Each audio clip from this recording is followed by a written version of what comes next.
नमस्कार, आदाब।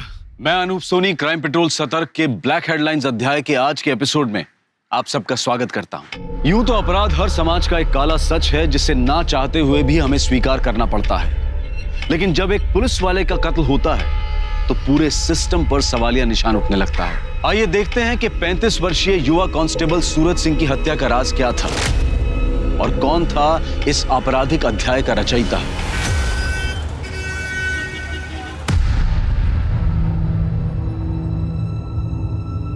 कांस्टेबल सूरज सिंह! क्या कर रही है तू? हाँ? बाहर निकल। क्या ड्रामा कर रही है तू? पुलिस स्टेशन है, तेरा मायका नहीं है। इज्जत है मेरी यहाँ पे। इज्जत का ख्याल होता ना तो बीवी बच्ची होने के बावजूद अपने से 16 साल छोटी लड़की के साथ ना यूं मुंह काला नहीं करवाते। चुप निकल यहाँ से, मुंह तोड़ दूंगा तेरा। हे, तू पुलिस वाला होगा लेकिन मैं तुझसे डरती नहीं हूँ, समझा? ये बता 3 रात से कहाँ था? कौन होती है तू पूछने वाली? मार दूं तेरा मैं। औरत है, औरत बन के रह। चल निकल यहाँ से। दिखाती हूँ तुझे औरत की ताकत। अब सीधा फैमिली कोर्ट में मिलना तारीख वाले दिन।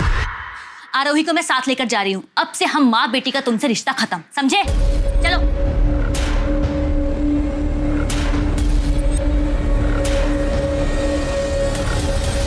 सॉरी सर, आगे से ऐसा नहीं होगा।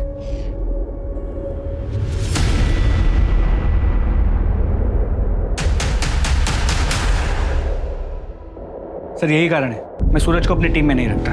बिल्कुल ईमानदार नहीं। घड़ी देखी थी उसकी, कितनी महंगी थी। सर नकली है। महंगी घड़ी की नकल भी 4 से 5 हजार की आती है। कितनी भी कीमती चीज हो तुम्हारे पास, तुम्हारा अगर परिवार तुम्हारे साथ नहीं है तो सब बेकार। अगर थाने में रह के कोई गड़बड़ करेगा तो लंबा सस्पेंड होगा। वो चौधरी मर्डर केस के बारे में कुछ पता चला क्या? सर खबरियों को काम पे लगा दिया है, देखते हैं क्या। Hello, sector 32 police station. अच्छा, एड्रेस बताइए।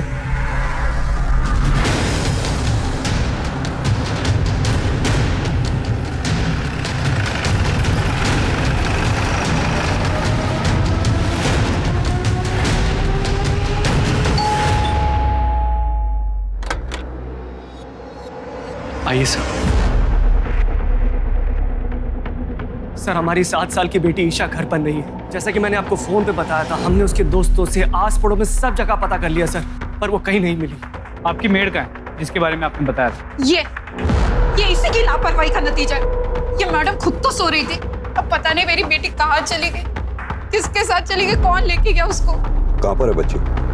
कौन आया था घर पे? साहब मुझे कुछ नहीं पता। मैं तो 2:30 बजे रोज की तरह उसको स्कूल से लेके आई। ईशा बेबी, पहले खाना खा लो, पहले खाना खाओ, मुंह खोलो। आंखें बंद कीजिए ईशा बेबी, तब तो नींद आएगी। खाना खिलाकर 3 बजे तक बेडरूम में सुला के दिया था और खुद रोज की तरह किचन में सो गई। मेरी जब 5 बजे आँख खुली ना तो मैं उसको ट्यूशन के लिए उठाने के लिए गई रूम में। ईशा तो वो नहीं थी वहां पे। ईशा बेबी, मैंने तुरंत साहब और मैडम को फोन किया। ईशा बेबी। बच्ची कभी खुद से भी बाहर निकलती थी? बताओ नीलू। नहीं सर।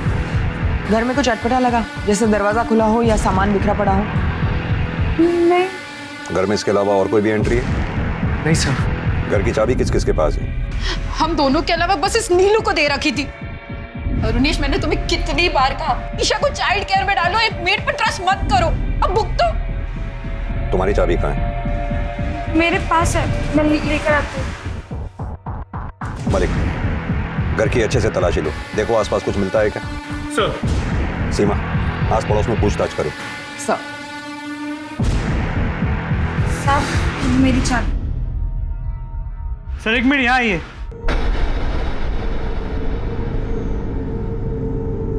ये देखिए, सीसीटीवी कैमरा टूटा हुआ मिला, लगता है किसी ने बाहर से तोड़ दिया।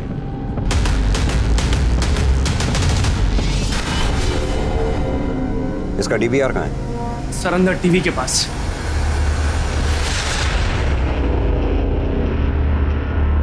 2:30 बजे नीलू ईशा को लेकर घर में घुसी। ये क्या? 3:12 पे सीसीटीवी डैमेज हो गया। इसका मतलब ईशा खुद घर से बाहर नहीं गई है, उसे किडनैप किया गया है।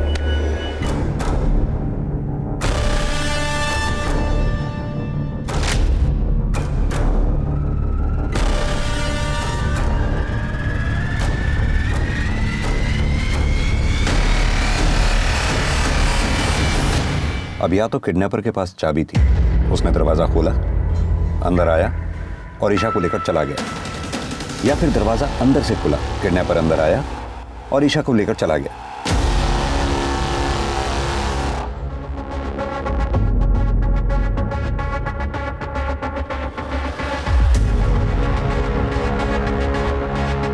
ये देखो, लगता है कैमरा किसी ने बाहर से तोड़ा।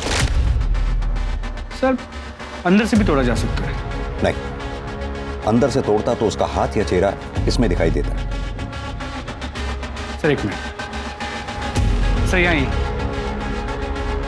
देखिए, यहाँ से भी तो तोड़ा जा सकता है। सर पड़ोसी से कुछ खास नहीं पता चला है। दोपहर का समय था तो सब लोग सो रहे थे। इनके मेड को साथ ले लो। सर आप लोग प्लीज थाने आके ईशा की मिसिंग कंप्लेंट लिखवा दीजिए, आपके सिग्नेचर्स चाहिए होंगे। जी सर। मुझे नहीं पता कहाँ है ईशा बेबी। सर मैडम मुझे नहीं पता ईशा बेबी कहाँ है। मैं क्यों झूठ बोलूंगी?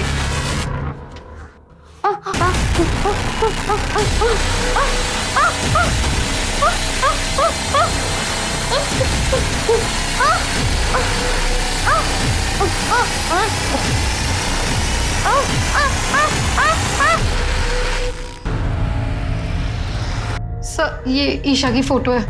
सर मेरी बच्ची को कुछ होगा तो नहीं ना? आप चिंता मत कीजिए, आपकी बच्ची को हम जल्द से जल्द ढूंढ निकालेंगे। और वैसे भी आप दोनों के फोन हमने सर्वेलेंस पे डाल दिए। रैंसम के लिए जैसे ही कोई कॉल आएगा फौरन हमें पता चल जाएगा। अभी आप लोग घर जाइए।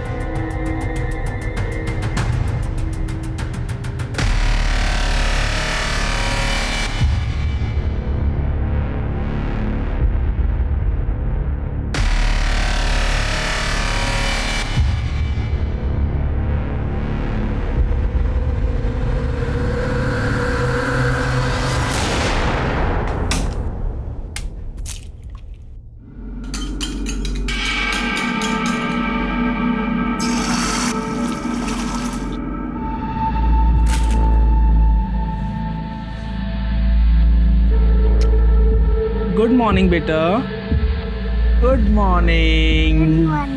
देखो मैं तुम्हारे लिए क्या लेके आया।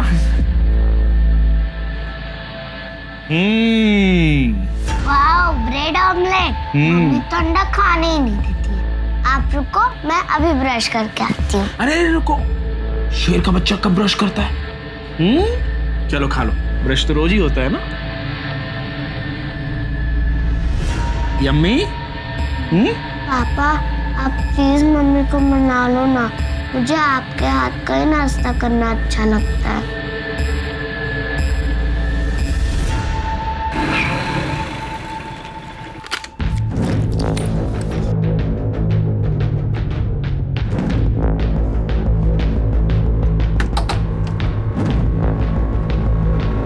आगे बेटा, सब इंतजाम कर रखा है तेरे लिए, आजा।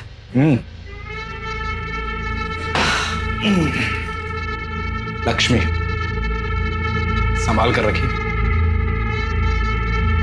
चांदनी, चांदनी बेटा।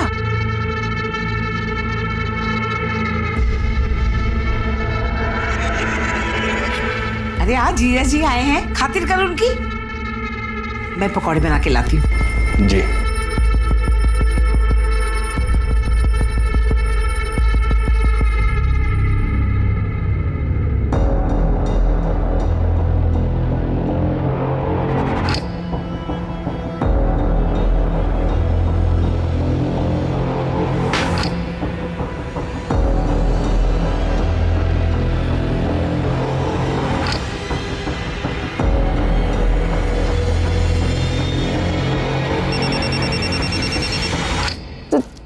जीजू, दीदी का फोन आ रहा है।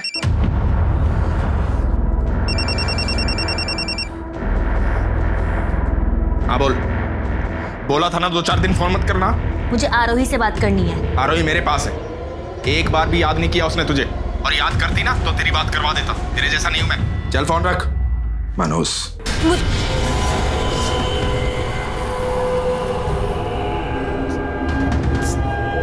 जीजू आज नहीं, प्लीज जीजू। आज मुझे खुश कर देना।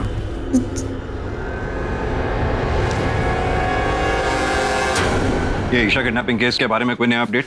हमने ईशा की फोटो को सभी police station, highway police, railway station, bus stop और एयरपोर्ट के रोड पे सर्कुलेट किया, लेकिन कहीं से कोई लीड नहीं मिली।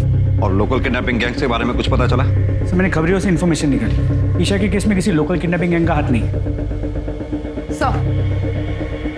सर ये रही ईशा की मेड नीलू के कॉल रिकॉर्ड्स।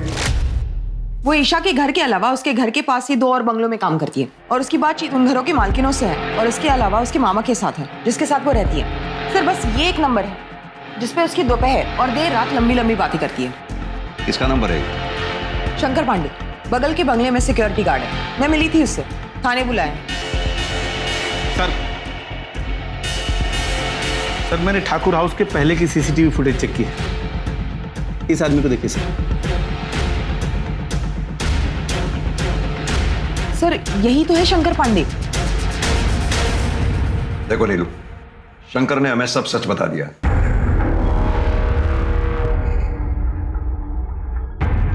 साहब आप मेरे मामा जी से कुछ मत कहिएगा, उनको पता चलेगा तो बहुत दुख होगा उनको। तो फिर सच सच बता दो ना।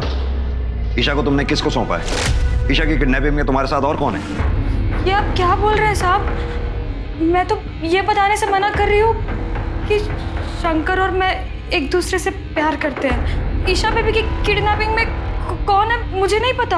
साहब हम लोग की बात का यकीन कीजिए, हम लोग रोज दोपहर को मिलते जरूर थे।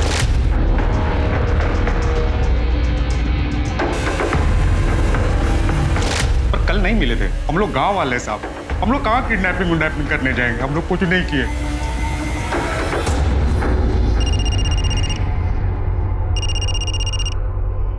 हेलो, तुम्हारी बेटी मेरे पास है, 25 लाख का इंतजाम करके रखो, कल फोन करूंगा। कौन बात कर रहा है? मेरी बात कराओ ईशा से। कौन था अरुणी? ये नंबर नोट करो जल्दी। हेलो सर अभी अभी ईशा के पिता अरुणेश ठाकुर को इस नंबर से फिरौती के लिए कॉल आया था। कॉलर कौन है? लोकेशन क्या है? कुछ पता चला उसके बारे में? सब्जी मंडी सेक्टर नंबर 23। कार किसी महेंद्र तोमर के नाम पर रजिस्टर्ड। मैंने बात की उससे, वो सब्जी वाला है। किसी ने उसके फोन से रैंसम कॉल किया था। सीमा फौरन एक काम करो, इस सब्जी वाले से कांटेक्ट करो, उसको क्रॉस वेरीफाई करो, ये झूठ बोल रहा है या सच। Sir quick. सर अगर ये मान ले कि ये किडनैपिंग नीलू और शंकर की साठगांठ से हुई, फिर भी बच्ची को कहीं तो रखा होगा। ये शंकर का घर और नीलू के मामा का घर, इन दोनों के घरों की तलाशी लो। और हाँ, 17 सितंबर को ठाकुर फैमिली जिस कॉलोनी में रहती है उस कॉलोनी के सामने से जितनी भी गाड़ियां गुजरी हैं, उस कॉलोनी के चारों तरफ जितने भी सीसीटीवी कैमराज हैं, उन सीसीटीवी कैमराज में उन गाड़ियों की फुटेज चेक करो। ईशा को किडनैपर पैदल तो लेकर गया नहीं होगा, जरूर वो किसी गाड़ी में लेके गया होगा। लेकिन सर वो तो बहुत ही बिजी एरिया है, 1400-1500 गाड़ियां गुजरी हैं। जितनी भी गाड़ियां हो सबके ओनर्स के बारे में पता करो। क्या पता किसी गाड़ी का मालिक ठाकुर फैमिली से कनेक्टेड हो। सर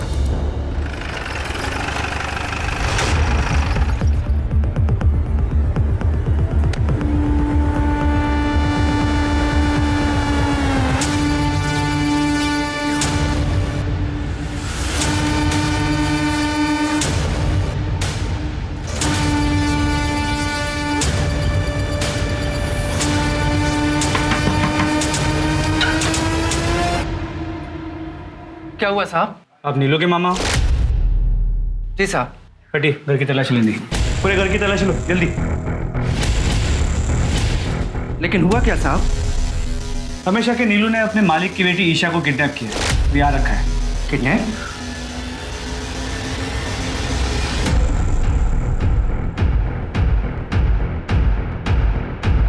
सर बच्चे नहीं मिले। सर हमने शंकर और नीलू के मामा हरिहर के घर पे अच्छे से तलाशी ली, लेकिन कहीं भी ईशा के होने के कोई साइंस नहीं मिले। ठीक है।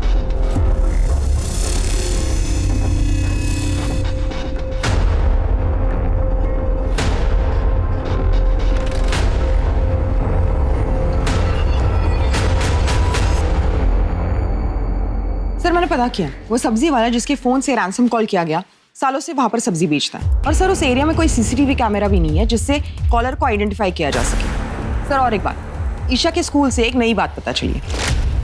क्या? वो अडॉप्टेड थी। सर हम दोनों एक वर्किंग कपल हैं। मेरा न्यूट्रिशन और सप्लीमेंट्स का काम है, बहुत ट्रैवल करना पड़ता है मुझे, और रूपम ब्यूटिशियंस और मेकअप आर्टिस्ट को ट्रेनिंग देती है। इसीलिए हमने एक बच्चा अडॉप्ट करने के लिए सोचा था। और सर हम उसको बहुत अच्छी परवरिश दे रहे थे। पता है हमें जितनी अच्छी परवरिश आप लोग दे रहे थे, तभी पिछली 2 पेरेंट टीचर्स मीटिंग्स में आप लोगों ने स्कूल अटेंड ही नहीं किया। और आजकल अक्सर माँ बाप से पीटीएम छूट जाता है, ऐसे में हम कैसे अपनी बच्ची के गुनहगार हो गए? 17 सितंबर को दोपहर 2:30 बजे से 4:30 बजे के बीच में आप दोनों कहाँ पर थे? सर मैं अपने ऑफिस में था, सेक्टर 29 में। और आप? सर मुझे याद नहीं है, मैं शायद सेक्टर 29 या 30 वाले सैलून के ब्रांच में रही होंगी। सर आप समझ भी नहीं पाएंगे इस समय हम किस चीज से गुजर रहे हैं। मैं जानता हूं कि आप हमारी मदद करना चाहते हैं, पर कम से कम इस तरह के आरोप लगाकर हमें ट्रॉमेटाइज तो मत कीजिए ना। ठीक है, अभी आप लोग जा सकते हैं, जरूरत पड़ेगी तो फिर बुलाएंगे आपको। मलिक, इन दोनों को फिलहाल हम क्लीन चिट नहीं दे सकते हैं, इन दोनों पे नजर रखनी होगी। इन दोनों के लोकेशन डिटेल्स और सीडीआर दोनों निकलवाओ।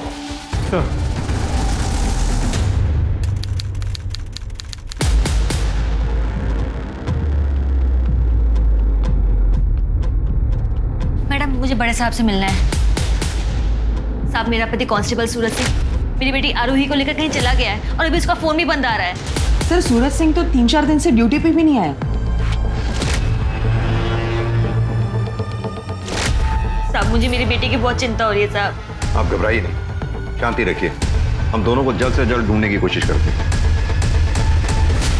पुलिस पर पहले से ही 7 साल की ईशा को ढूंढने का प्रेशर था और अब इसके बाद कांस्टेबल सूरज सिंह के अपनी 7 साल की बेटी आरोही के साथ गुम हो जाने से पुलिस की परेशानी और बढ़ गई थी। ईशा को ढूंढने के लिए फरीदाबाद पुलिस ने अपनी पूरी ताकत झोंक दी। सारे सस्पेक्ट्स नीलू, शंकर पांडे, ईशा के माँ बाप अरुणेश और रूपम ठाकुर पर नजर रखने के बावजूद पुलिस के हाथ कोई सुराग नहीं लगा।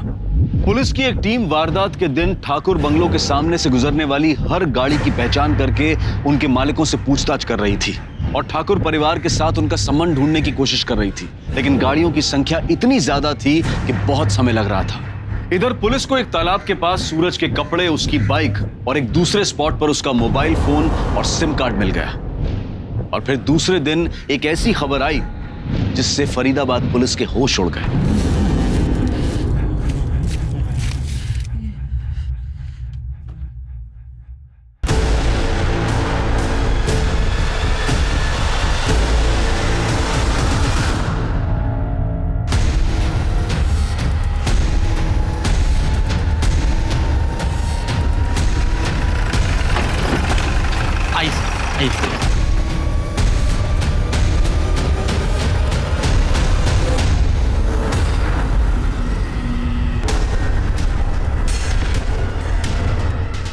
सतीश सर खुदाई करवाओ।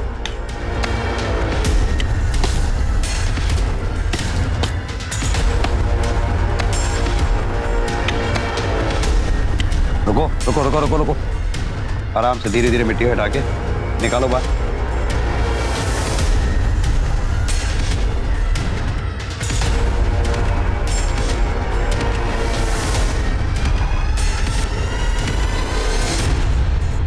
सर ये तो हमारा कांस्टेबल सूरज सिंह है। बदन पे एक भी कपड़ा नहीं छोड़ा है, सिर्फ अंडरवेयर।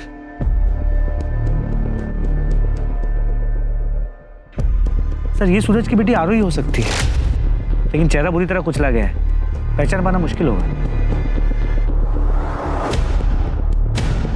सर बच्ची के कपड़ों पे ब्लड स्टेन्स है, लगता है उसके साथ कोई दुष्कर्म किया हो। वारदात हुए भी काफी समय हो गया लगता है, दोनों बॉडीज बुरी तरह से डिकम्पोज हो चुकी हैं। ये फॉरेंसिक टीम और फोटोग्राफर्स को बुलाओ। सर ये सूरज सिंह की वाइफ अनीशा सिंह को बुलाकर दोनों बॉडीज आइडेंटिफाई करवा लो और जितनी जल्दी हो सके दोनों बॉडीज को ऑटोप्सी के लिए भेज दो। सर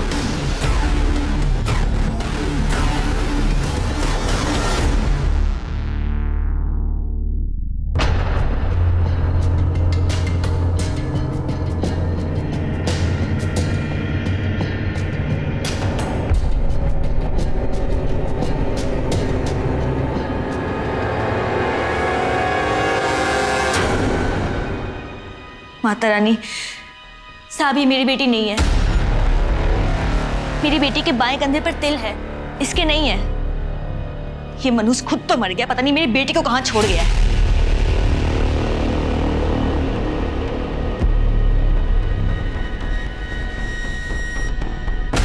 मलिक, अगर ये बच्ची आरोही नहीं तो कहीं ये बच्ची ईशा तो नहीं?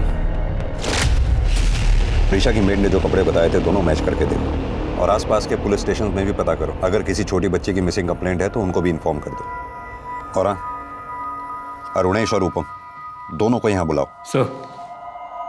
सीमा, अनीशा सिंह को जाने मत देना, उसे बैठा के रखो, पूछताछ करनी है। सर।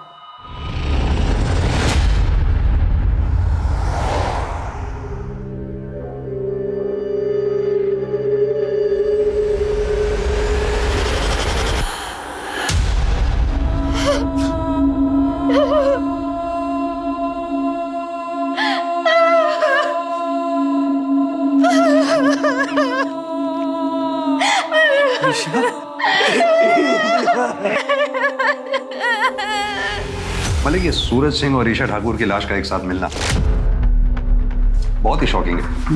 क्या कनेक्शन हो सकता है इनका आपस में? सर, ये सूरज बहुत ही करप्ट और वेल कनेक्टेड। एक चांस ये है कि ये सूरज किडनैपर्स के साथ मिला हुआ, उसने ईशा के साथ दुष्कर्म किया, किडनैपर्स के साथ रैंसम के पैसे को लेकर झगड़ा किया, तो किडनैपर्स ने उन दोनों को मार दिया। तो फिर सूरज की बेटी आरोही कहाँ है? आरोही का ईशा की किडनैपिंग से क्या लेना देना है? क्या आरोही भी किडनैप्ड है? सर, ये केस अचानक से बहुत ही पेचीदा हो गया। हाँ, तो पेचीदा हो गया, कोई बात नहीं, लेकिन इस केस की हर एक परत को हमें खोलना होगा। पहला, ईशा को किडनैप किसने किया? दूसरा, ईशा और सूरज सिंह एक दूसरे से कैसे मिले, इन दोनों को किसने मारा? तीसरा, सूरज की बेटी आरोही कहाँ गायब है? सब मैं नूरो फैमिली इसको फिर से पूछताछ के लिए बुलाता हूँ, शायद इस पूछताछ में कुछ जवाब उनके सिरे मिल जाए। हाँ, और साथ में ये अरुणेश, रूपम, सूरज, अनीशा, नीलू, शंकर पांडे, इन सब के कॉल रिकॉर्ड्स को क्रॉस वेरीफाई करो। जी सर। सूरज को तो उसके किए की सजा मिली, लेकिन पता नहीं मेरी आरोही कहाँ है। क्या किए की सजा मिली सूरज सिंह को? सूरज मुझसे रिश्ता तोड़कर मेरी बुआ की बेटी चांदनी के साथ अय्याशी कर रहा था। सूरज! थप्पड़ क्यों मारा? गनीमत है थप्पड़ मारा, जान से नहीं मारा। और तुझे तो मैं आज ही बुआ के घर छोड़ के आऊंगी। तेरा भला सोचा फुफेरी बहन है, घर के पास कॉलेज आने जाने में सुविधा होगी, और तू मेरे पति के साथ चल चल। अनीशा, मेरी बात सुनो। मुझे तुमसे कोई बात नहीं करनी है। पता नहीं कब से चल रहा है ये सब। तू चल चल तू। उसके बाद मैं मायके चली गई, लेकिन मैं कुछ दिनों में वापस आ गई थी।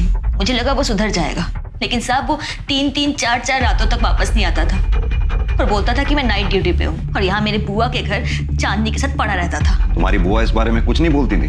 सर, पुलिस वाले को कौन क्या बोलेगा, और सूरज तो हर किसी को हरी पत्ती दिखाकर खरीद लेता था। हमने सुना है तुमने कांस्टेबल सूरज के खिलाफ दहेज मांगने का आरोप लगाकर तलाक की याचिका दायर की।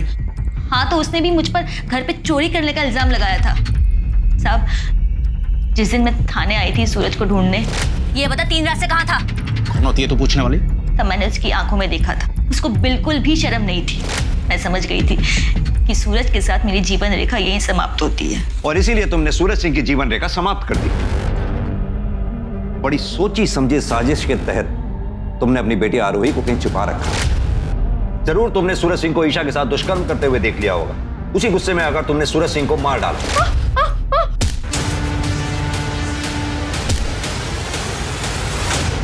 सूरज सिंह की हत्या करते वक्त तुम्हें ईशा ने देख लिया। कहीं तुम्हारा भांडा ना फूट जाए, इसलिए तुमने ईशा की भी हत्या कर दी। और इतना ही नहीं, ईशा को तुमने इतनी बेरहमी से मारा कि उसका चेहरा तक कुचल डाला, ताकि लोगों को पता ही ना चल सके कि वो लाश आरोही की है या फिर ईशा की। सर, आप ये क्या कह रहे हैं सर? मैंने ऐसा कुछ भी नहीं किया है। आप प्लीज मेरी आरोही को ढूंढ दीजिए, मुझे उसकी बहुत फिक्र हो रही है, प्लीज सर। तुम अपनी बेटी आरोही से आखिरी बार कब मिली थी? 18 तारीख को, जब सूरज मेरे मायके आया था उसे लेने। कैसा है मेरा बेटा? पापा आपके लिए क्या लेके आए? ये देखो थैंक यू मेरे प्यारे पापा। मेरा प्यारा बेटा। कहाँ लेकर जा रहे हो?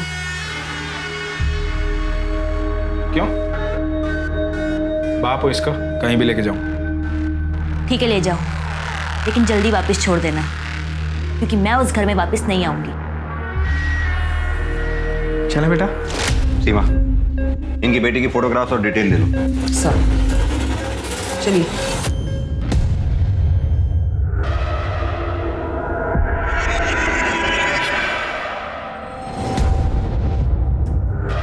भैया एक पैकेट दूध, चाय पत्ती, शक्कर और ब्रेड दे दीजिए।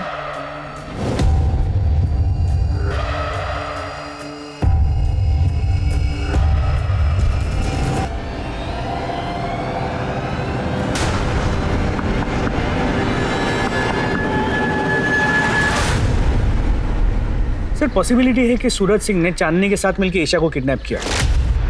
सूरज और चांदनी के बीच रैंसम मनी को लेकर कहा सुनी हुई। सूरज ने रैंसम का तो प्लान ड्रॉप कर दिया, लेकिन ईशा के साथ दुष्कर्म किया।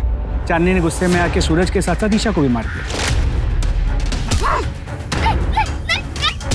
सर फिर तो ये भी हो सकता है कि चांदनी ने आरोही को किडनैप कर रखा हो।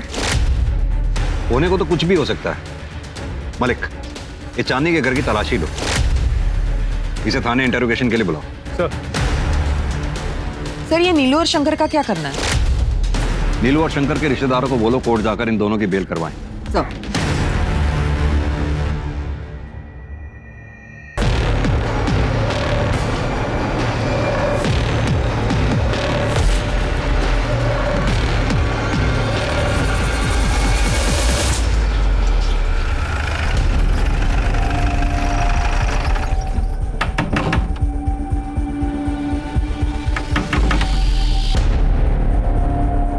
जी चांदनी चौहान का घर है। मेरी बेटी है वो।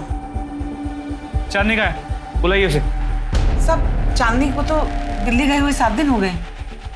घर की तलाशी लो। लेकिन हुआ क्या है साहब? तुम कौन हो? मैं श्रवण, चांदनी दीदी मेरी बड़ी बहन है। अपनी बहन को फोन लगाओ। स्पीकर पर लगाओ।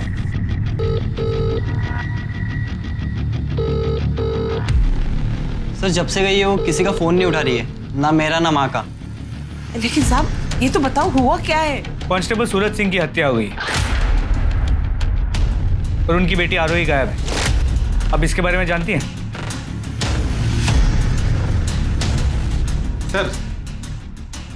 सर अंदर बच्ची तो नहीं मिली, पर ये मिला। कितने पैसे? कहाँ से? साहब वो सूरज ने मुझे दिए थे संभाल कर रखने के लिए। लक्ष्मी, संभाल कर रखिए। तेरी माँ सच बोल रही? मुझे नहीं मालूम। ठीक है, मालूम कर दें। ले चलो थाने में। एक पुलिस वाले की बहन होकर इतनी नासमझी आप कैसे कर सकती हैं? एक तो सूरज सिंह की हत्या की खबर आ गई और ऊपर से हम इस बात से परेशान थे कि आरोही के साथ भी कहीं ईशा की तरह कोई अनहोनी ना हो गई। सर सूरज ने मुझे कसम दी थी, इसलिए मैं मजबूर हो गई थी। शीतल, आरोही को अपने पास रखना और कुछ भी खाने पीने का मांगे तो इसे दे देना। और हाँ, अनीशा का फोन मत उठा, उसे पता नहीं लगना चाहिए कि आरोही तुम्हारे पास है। ऐसा हुआ तो मेरा मरा मुंह देखोगी। 2-4 दिन अपनी बेटी से दूर रहेगी ना, तो पता लगेगा उसे औलाद से दूर रहने का दर्द क्या होता है। इसीलिए अनीशा का जब फोन आया तो मैंने उसे नहीं बताया कि आरोही मेरे पास है। हमारी आखिरी बार अपने भाई सूरज सिंह से कब बात हुई थी?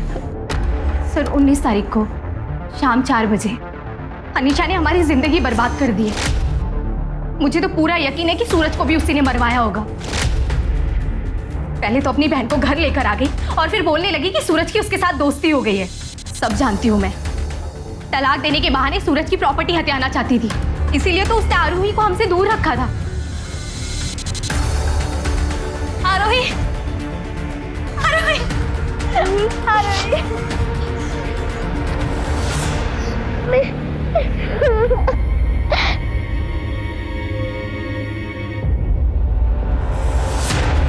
सर शीतल के बयान के बाद हम अनीशा को क्लीन चिट नहीं दे सकते और मुझे ये शीतल भी थोड़ी ओवर स्मार्ट लगती है। इस शीतल के कॉल डिटेल्स निकलवाओ। अपने आदमियों को बोलो कि अनीशा और शीतल दोनों पे नजर बना के रखें। सर मलिक, ये सूरज सिंह के लोकेशन रिकॉर्ड्स का क्या हुआ?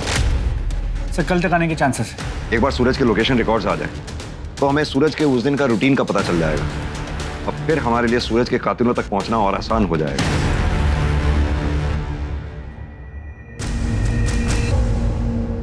बेटा सब ठीक हो जाएगा। कल से नए दिन की शुरुआत है। हिम्मत बनाए रखो।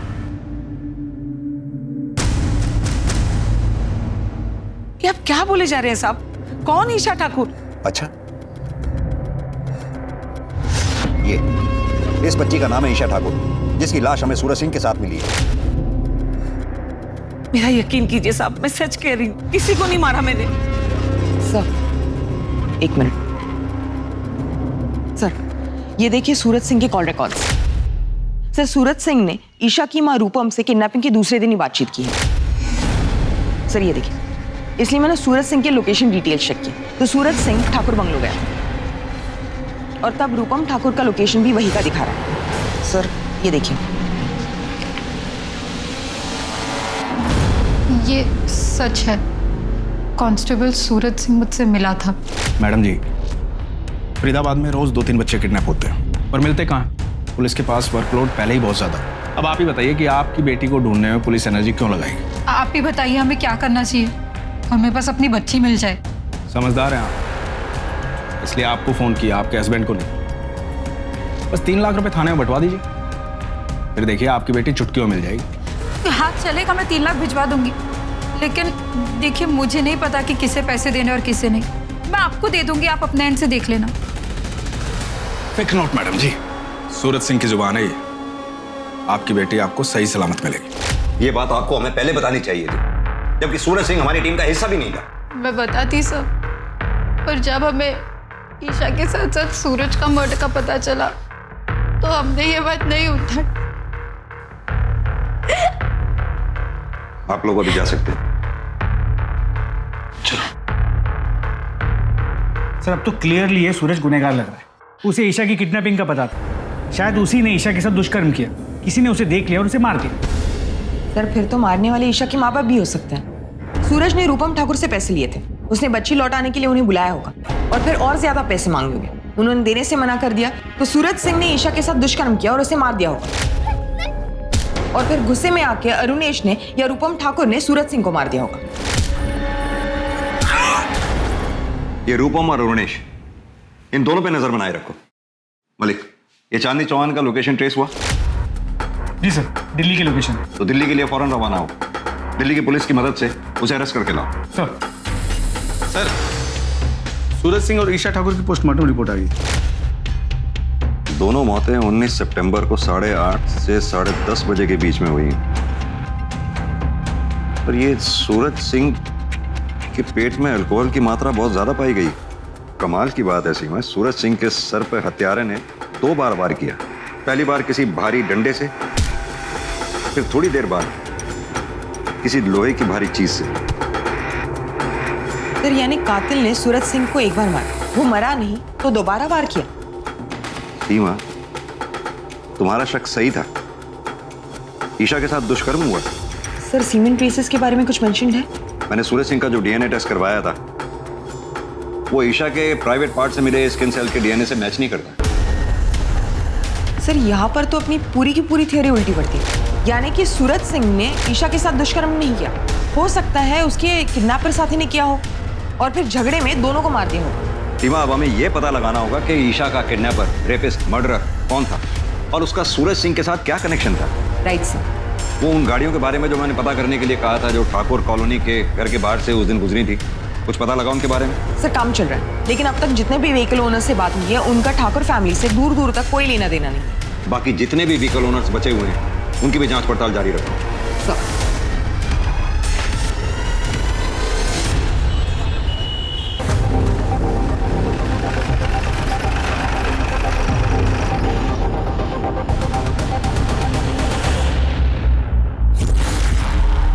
यहाँ पे कोई चांदनी है?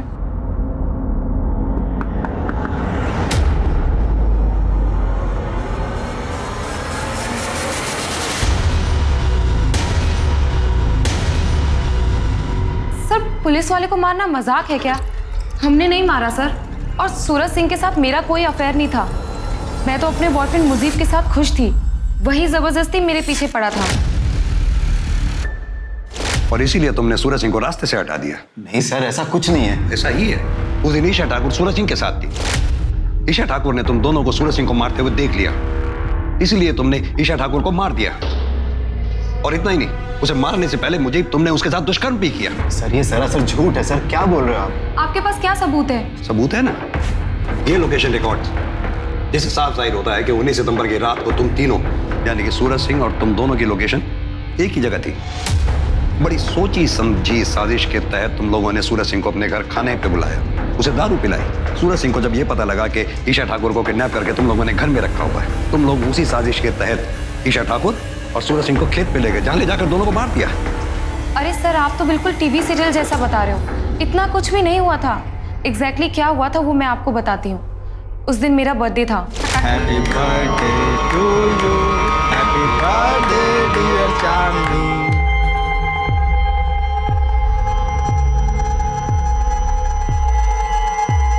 मुझे से तुझे पहले मिलवाना चाहिए था ना चांदनी। मैं दो प्यार करने वालों के बीच में नहीं आता। खुश रहो।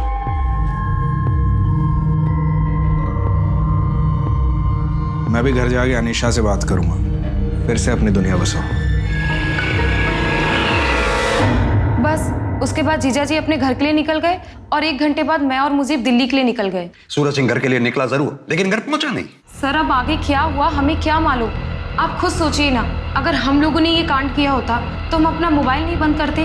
बंद नहीं किया तो क्या हुआ? तुम फोन उठा भी तो नहीं रही थी। सर वो तो इसलिए क्योंकि माँ मुजीब को पसंद नहीं करती थी, वो बेवजह का ज्ञान बांटने लगती। सर चांदनी का बयान सही है।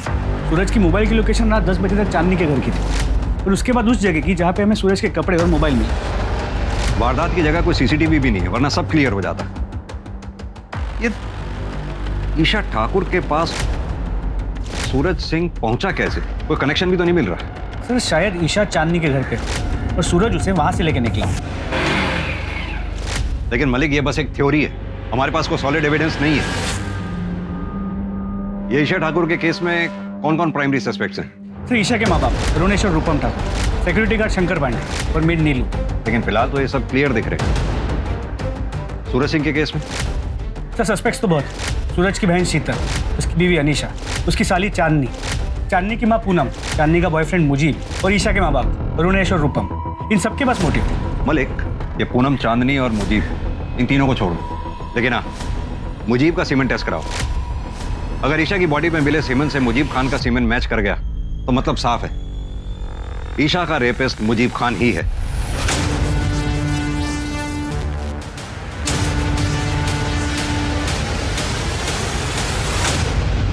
एक 110 दिन बीत चुके थे, लेकिन ईशा के किडनैपर्स, रेपिस्ट और कातिल का कुछ पता नहीं चला था, और पुलिस ईशा और कांस्टेबल सूरज सिंह की लाश एक साथ एक जगह मिलने का कनेक्शन भी नहीं ढूंढ पाई थी। कांस्टेबल सूरज सिंह के कातिलों का भी कुछ पता नहीं चला था, और फिर एक मामूली से केस की कार्रवाई के दौरान पुलिस के हाथ एक ऐसा अहम सुराग लगा जिसने इस केस को परत दर परत खोल कर रख दिया। ए, चलो उठो तुम सब, उठो। अभी तो छोड़ रहा हूं, और आगे से तुम सबके खिलाफ बाइक रेसिंग की कोई भी कंप्लेंट आई ना तो सीधा अंदर कर दूंगा, समझे? चलो सीधे अपने अपने घर जाओ। इधर आओ, तुम दोनों जाओ। चांदनी का भैया ना बाइक रेसिंग करता है। हाथ दिखा जरा। बहुत महंगी घड़ी पहनी है। SS, इसका मतलब है सूरज सिंह। क्यों घुमा रहा है इतना? ये घड़ी सूरज सिंह की है।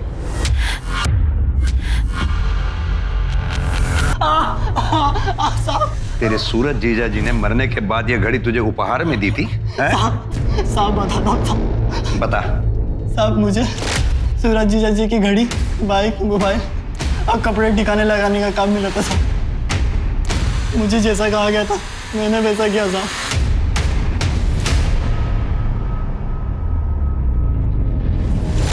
सीधी तरह से बता, इस जुर्म में तेरा साथी कौन था? बोल। बहुत घुमाया तुम लोगों ने।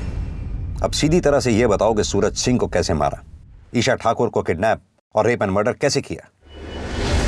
कौन ईशा ठाकुर? सर ईशा को हमने आज तक देखा ही नहीं, तो कैसे किडनैप करेंगे और क्यों मारेंगे? तू तो पहले ही दिन से झूठ बोल रहा है। एक बात का यकीन करूं भी तो कैसे?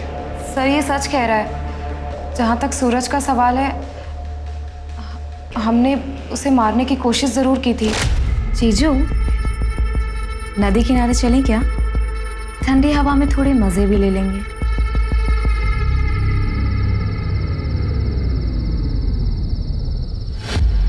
ये मुझे क्या हमारी रासलीला की वीडियो बनाएगा? नदी किनारे जाने का शॉर्टकट पता है मुझे, जल्दी पहुंचेंगे। फिर सर हम उसे नदी किनारे नहीं बल्कि जंगल लेकर गए। बाइक क्यों रोकी? तू कहाँ लेके आया जंगल में? जीजा जी, मैंने आपसे कितनी बार कहा कि मैं आपसे प्यार नहीं करती, मैं मुजीब से प्यार करती हूँ और ये मेरा बचपन का प्यार है और हम दोनों एक दूसरे से शादी करना चाहते हैं। जी सर। मजनू, मुझे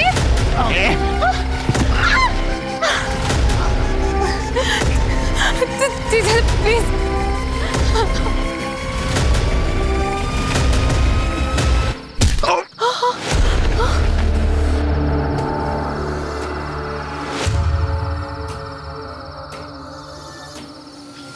ये तो मर गया। अच्छा वो मर गया, लेकिन इसके बॉडी का कुछ तो करना पड़ेगा ना।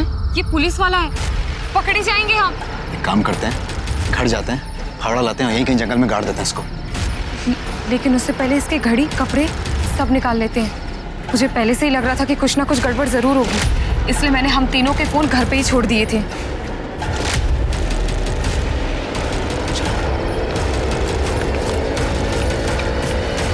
उसके बाद सर हम घर आए, सूरज के कपड़े, घड़ी, मोबाइल और बाइक श्रवण को दी और कहा कि उसे ठिकाने लगा दे। और फिर हम फावड़ा लेके जंगल गए।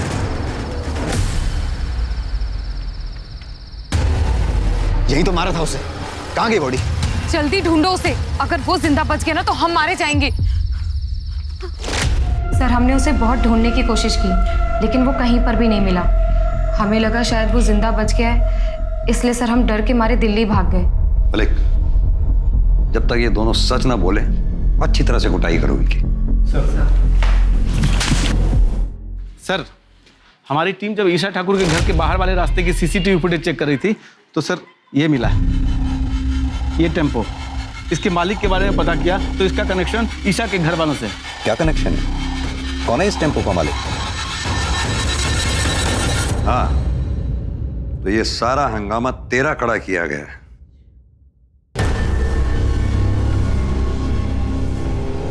तेरे टेम्पू से हमें बाल मिले, जो डीएनए टेस्ट से साफ हो ही जाएगा कि वो बाल ईशा के हैं। अब तू सीधी तरह से ये बता कि तूने ईशा को किडनैप कैसे किया और मारा कैसे? बोल। बताता हूँ। नीलू जब भी घर पे आती थी उससे बताती थी कि उसका सेठ अच्छा आदमी है, बहुत अमीर है, उसकी एक बेटी है, वो अपनी बेटी के लिए कुछ भी कर सकता है। ये बात मेरे मन में बैठ गई थी साहब। मैंने एक नया टेम्पो लिया था, उसके पैसे भरने थे। मैंने ईशा को किडनैप करने का सोचा और बंगले पे नजर रखने लगा साहब। शंकर और नीलू के चक्कर का पता चल चुका था मुझे। मैंने सोचा उसी आड़ में किडनैप करूं। नीलू के पास एक चाबी होती थी, मैंने पहले ही घर पे साबुन पे चाबी का निशान ले लिया था साहब। सीसीटीवी कैमरा पहले ही देख चुका था। मैं बड़ी होशियारी से घर में घुसा और डंडे से कैमरा तोड़ दिया। फिर चाबी से दरवाज़ा खोलकर अंदर घुस गया साहब।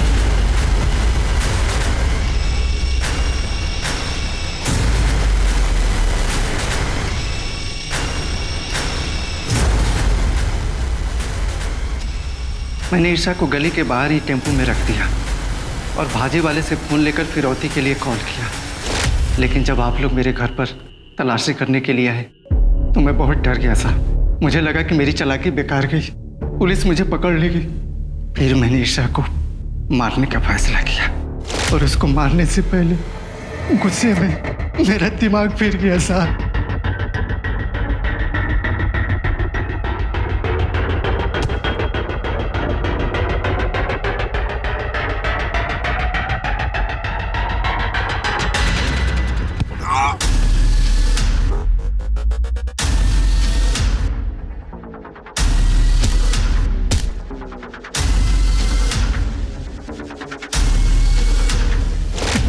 लेके जाओ sir. Sir constable Suraj Singh जितना भी करप्ट रहा, मरने से पहले अपना पुलिस धर्म निभा गया। ईशा के लिए आखिरी सांस तक लड़ता रहा। मलिक, चांदनी चौहान, पूनम चौहान, श्रवण चौहान और चांदनी का बॉयफ्रेंड मुजीब खान, इन चारों के खिलाफ अटेम्प्ट ऑफ मर्डर और सच छुपाने के जुर्म में केस दायर करो। जी सर। आज के समय में शायद कोई भी कभी भी धोखा दे सकता है, चाहे वो खून का रिश्ता हो या फिर मामूली जानकार, पर सतर्क रहना ही अपराध से बचने की सबसे पहली सीख है। अब मैं अनूप सोनी आपसे विदा लेता हूं, फिर मुलाकात होगी क्राइम पेट्रोल सतर्क के ब्लैक हेडलाइंस अध्याय में एक और नए केस के साथ। और याद रखें, क्राइम और आपके बीच में सिर्फ इतना फर्क है कि आप कितने सतर्क हैं। सतर्क रहें, सुरक्षित रहें। जय हिंद।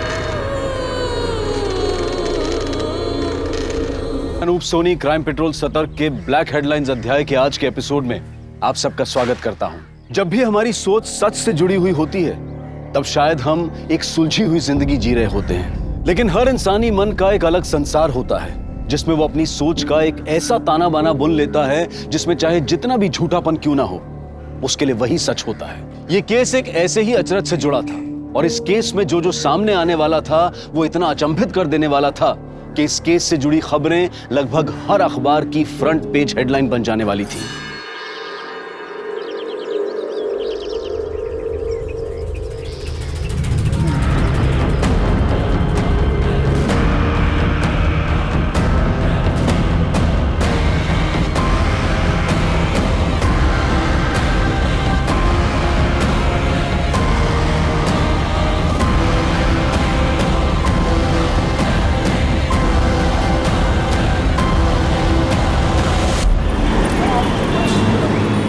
रंजीता, मैं 3 महीने से उस ऐप पर काम कर रहा था। उस राठौड़ ने मेरी ऐप का क्रेडिट ले लिया और तुमने कुछ भी नहीं किया। श्रीधर, राठौड़ के आगे मेरी कोई कुछ सुनने वाला था क्या? और गलती तुम्हारी भी तो है। तुम्हें वो प्रेजेंटेशन मिस करनी नहीं चाहिए थी। कंपनी के सारे प्रेस्टिजियस लोग थे वहां पर। रंजीता, आई नो कि मेरा प्रेजेंटेशन में होना जरूरी था, लेकिन मैं क्या करता, मेरा अपने पेरेंट्स के साथ होना भी जरूरी था। उस राठौड़ की इतनी हिम्मत कैसे हुई? उसको तो छोड़ूंगा नहीं, देखना तुम। देखो, मैंने तुम्हें अप्रिशिएट किया तो ये मैं समझना कि तुमको सब कुछ आता। इधर ठीक है, तरीका है, बाहर जाओ तुम। आपने मुझसे कहा था कि आप मेरी ऐप मेरे बिहाफ पे रिप्रेजेंट करेंगे, लेकिन आप इधर ज्यादा उड़ मत। तूने वो ऐप मेरे अंडर ही डिजाइन की थी। तेरे अंडर क्या क्या होता है ना, बहुत अच्छे से जानता हूं मैं।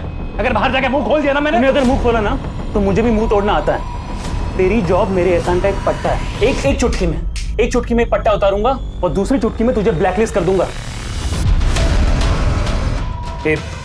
ये क्या कर रहा है? मैं तेरी पेन ढीली करने जा रहा हूँ राठौड़। उसके बाद तुम मेरे सामने चुटकी बजाएगा तो भी उतरेगी, और हाथ जोड़ के गिड़गड़ाएगा ना तो भी तेरी पेंट उतरेगी। उसके बाद मेरे ये जो पट्टा है ना, यही तेरे काम आएगा। तुझे तो देख लूंगा मैं।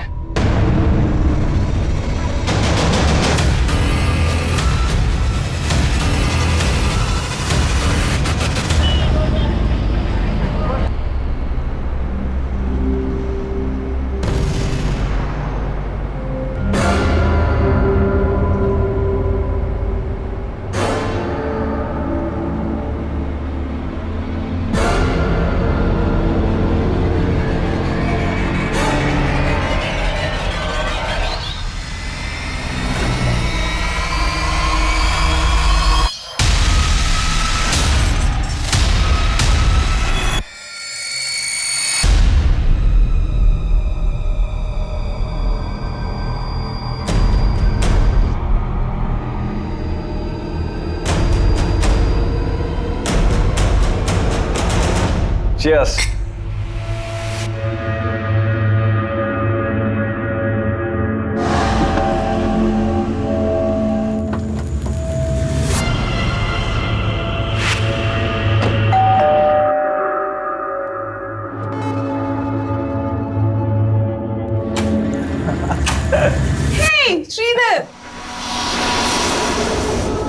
अब आएगी रौनक पार्टी में। क्या हुआ, इतना अपसेट क्यों हो? ऋषि थका हुआ है यार। Is a busy man. Come on. पर इतना भी बिजी नहीं हूँ कि दोस्तों को टाइम नहीं दे पाऊँ।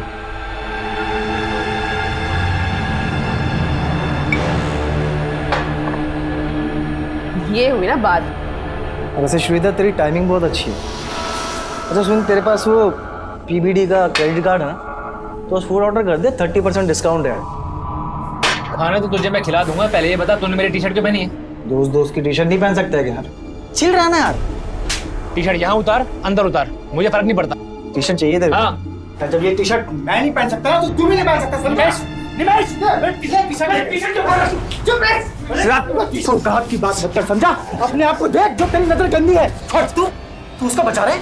इसकी तेरी गर्लफ्रेंड के ऊपर भी गंदी नजर है। देख लिया था कैसे चिपक चिपक के बैठा था ये। क्या बकवास किए जा रहे हो तुम?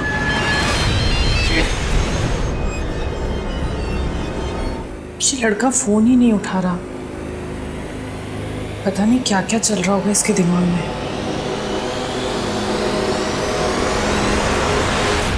आज मैं आपको मार्शल आर्ट्स के कुछ ऐसे फाइटिंग एसेंशियल्स के बारे में बताने जा रही हूँ जिनसे आप तब से पहले तू लड़कों को घूमती है और फिर तू उनको हलाल करने के नए नए तरीके सीखती है। देख क्या रही है, अपने बॉयफ्रेंड को बुलवा के पिटवाएगी मुझे। महेंद्र, मैंने तुमसे पहले भी कितनी बार कहा है कि मेरा कोई बॉयफ्रेंड नहीं है। ए, पति हूं मैं तेरा, तेरी रग रग से वाकिफ हूं, समझी ना? इसलिए ना मैंने अपने बैंक अकाउंट्स, अपनी पॉलिसीज, सब जगह से तेरा नाम हटवा के किसी और को नॉमिनी बनवा दिया। तुम्हें लगता है कि मैं मर्डर करवाऊंगी तुम्हारा?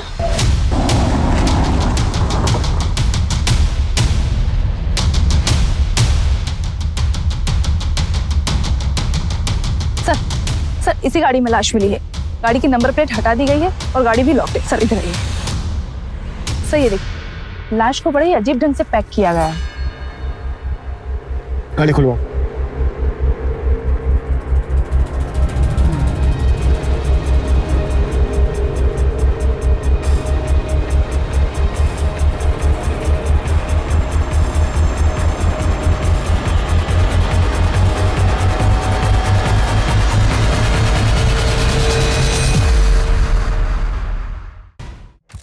वो दिमाग था किसका, उसका मकसद क्या था, ये पता करना वाकई में चैलेंज था।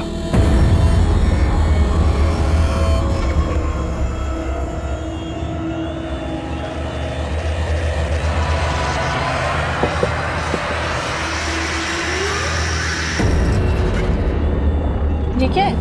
अरे सुन,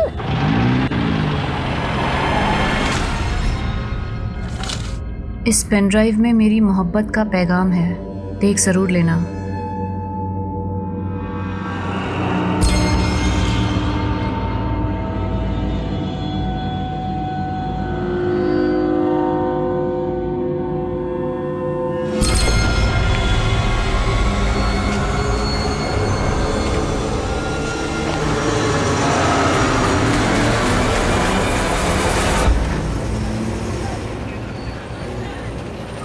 श्रीधर, तुम्हें पहले फ्लैट खरीदना चाहिए। तुम आई बाबा को यहाँ मुंबई में लाना चाहते हो ना, तो पहले घर ले लो, कार तो बाद में भी ले सकते हो। तो कार लेने का आइडिया फिर मैं ड्रॉप ही कर देता हूँ। श्रीधर, एक मिनट होल्ड करना। राठौर सर पूछ रहे कि वो ऐप कब तक डेवलप होगी। तुम जाओ, मैं खुद बात कर लूँगा। ओके। हाँ बोलो, क्या बोल रही थी? किसी लड़की की आवाज़ सुनी मैंने, तुम्हारी गर्लफ्रेंड है? अरे नहीं बाबा, कलीग है मेरी। तो क्या हुआ, कलीग गर्लफ्रेंड नहीं हो सकती? हो तो सकती है, पर क्या? बाहर निक,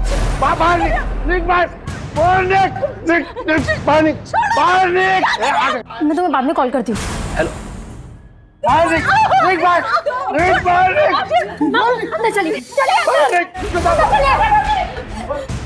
मेरे जीवन में आई, मेरा जीवन बर्बाद करके रखा है तूने। बाबा, कम से कम इतना तो लिहाज रखिए कि बाहर दुनिया वालों के सामने हम लोग को तमाशा ना बने। अरे मेरा तमाशा तो वही दिन बन गया था जिस दिन ये तेरी बदसूरत माँ ये मेरी जिंदगी में आई। और उसके बाद पैदा हुई तू। ये तुम दोनों के दोनों मेरे लिए पनौती हो, पनौती। मेरा बस चले ना तो तुम दोनों को बाहर उठा के फेंक दूं। माँ छोड़ क्यों नहीं देती है इन्हें? अभी मैं इतना कमा लेती हूँ कि तेरे को अच्छे से रख सकती हूँ। बेटा, तेरे बाबा जैसे है मेरे पति है। औरत का पति के बिना कुछ नहीं होता। पत्नी की भी कुछ इज्जत होती है माँ, और तेरी ये पतिव्रता की अंधभक्ति है ना, हमें ले डूबी।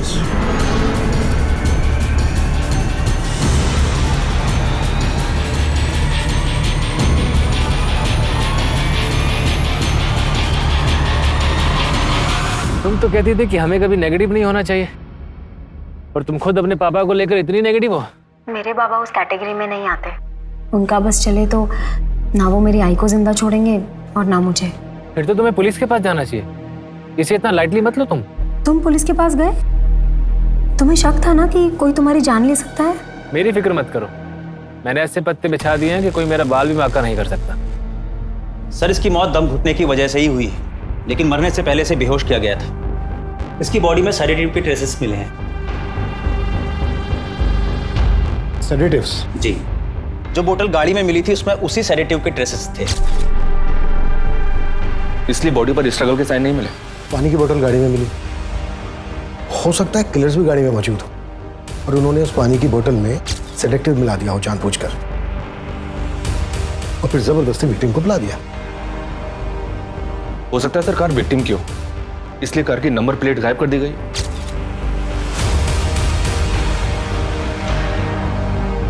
एक बात समझ में नहीं आ रही है, अगर किलर्स विक्टिम को बेहोश करके मारना चाहते थे तो फिर विक्टिम के हाथ में टेप से बांधे क्यों?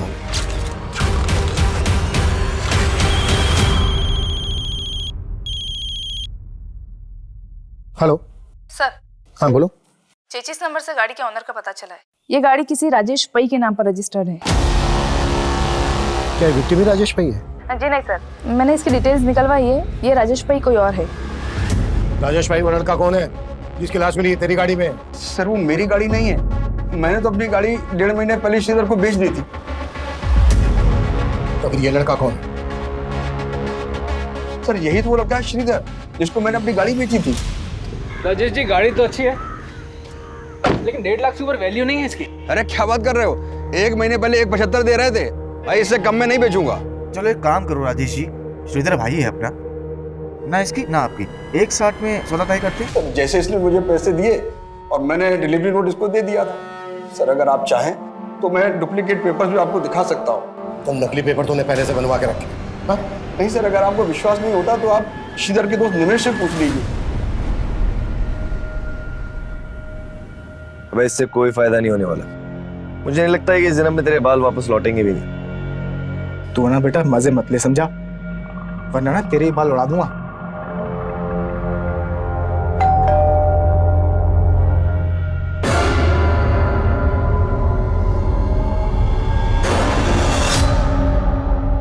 श्रीधर यहीं रहता था? जी सर। पर सर श्रीधर तो गांव गया हुआ है। गांव गया हुआ है? जी सर। लेकिन श्रीधर की लाश मिली है। लाश? जी सर, ये बात सही है कि श्रीधर ने राजेश से गाड़ी खरीदी थी, लेकिन मैं सच में ही नहीं पता कि उसके साथ ये सब कैसे हो गया। तुम लोगों ने श्रीधर को आखिरी बार कब देखा था? 4 दिन पहले सर, जब वो गांव जाने के लिए निकल रहा था। अबे तू इतनी रात को कहाँ जा रहा है श्रीधर? घर जा रहा हूँ पेरेंट्स से मिलने के लिए।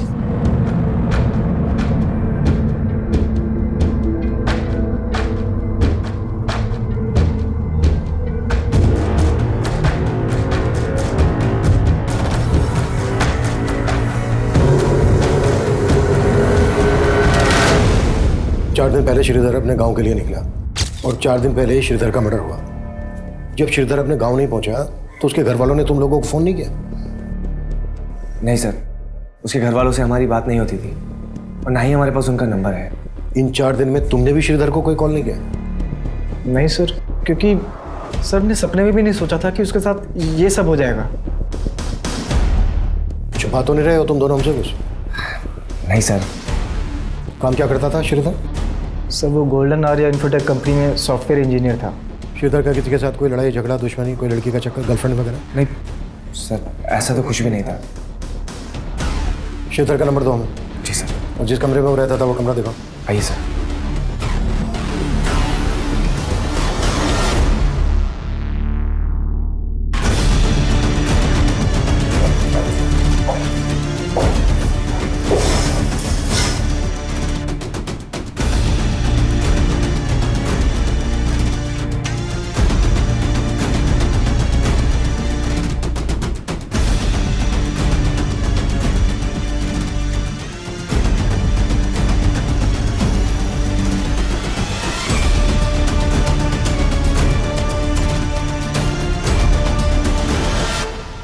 श्रीधर अपने गांव के लिए जा रहा था, तो जाहिर सी बात है अपने साथ कुछ सामान भी लेकर गया होगा। सर जब वो गया था उसके पास एक लैपटॉप बैग था।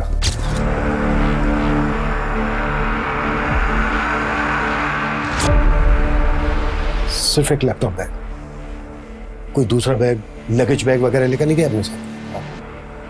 नहीं सर, वो उसका लैपटॉप बैग बड़ा था, हो सकता है उसमें कुछ कपड़े।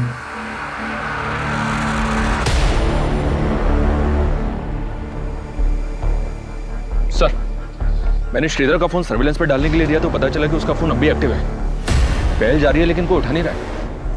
What? श्रीधर का फोन अभी भी एक्टिव है? जी सर। अब मैं हूँ इतना चार्मिंग, लड़कियां तो इम्प्रेस हो ही जाएंगी। पर शादी सोच समझ के करना। हाँ शादी भी हो जाएगी, पहले घर तो खरीद लूँ। अच्छा, कोई घर देखा तुमने?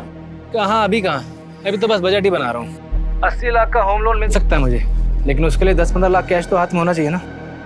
काश मैं तुम्हारी कोई मदद कर पाती। अरे पैसों की प्रॉब्लम नहीं है, एक बंदा है जो 10 लाख ब्याज पे दे रहा है, बस कैश को वाइड करने का जुगाड़ ढूंढना पड़ेगा। देखो, जो भी करोगे ना अपने रूममेट से बच के करना। अरे मैंने तो अपने बॉस की हवाइयाँ उड़ा दी, फिर रूममेट्स तो मेरे आगे प्यादे हैं। श्रीधर 1 मिनट। श्रीधर, आई के 20 मिस कॉल्स आए हैं, पता नहीं आज बाबा ने क्या कर दिया होगा। मुझे अभी जाना होगा, मैं रखती हूँ।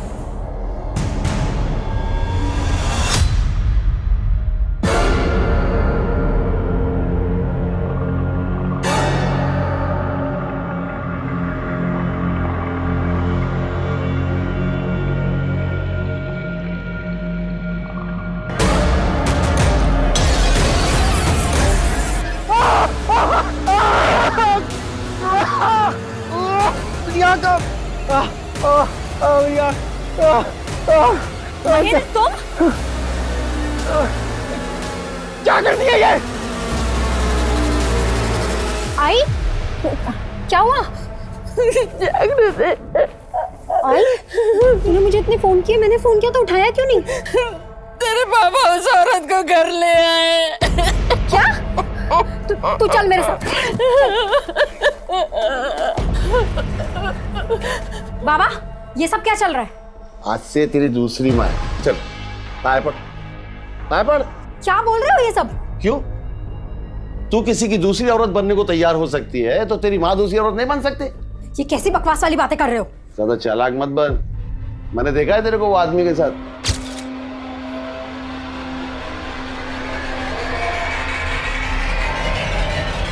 आपका पूरा दिमाग खराब हो गया है बाबा। अभी शर्मा मत। अच्छा क्या तूने खुद ही ढूंढ लिया अपने लिए? जा जा, भाग जा उसके साथ, वैसे भी कोई दूसरा मिलने वाला नहीं तेरे को। जा।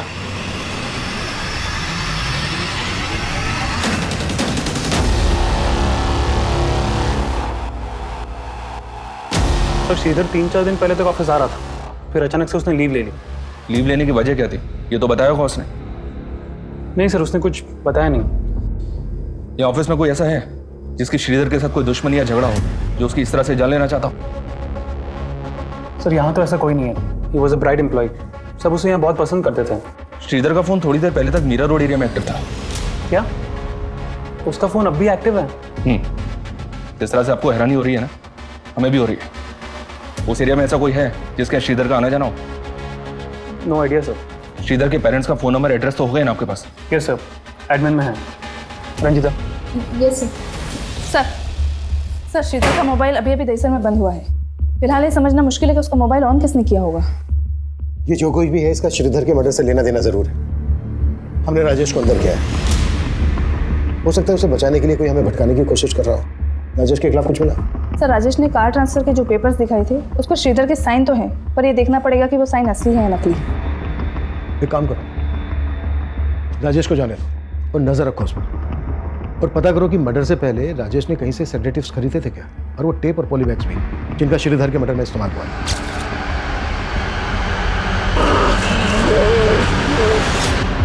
श्रीधर के घर वालों से कांटेक्ट किया? जी सर, मनीष सर ने श्रीधर की मां को शिनाख्त के लिए बुलाया है।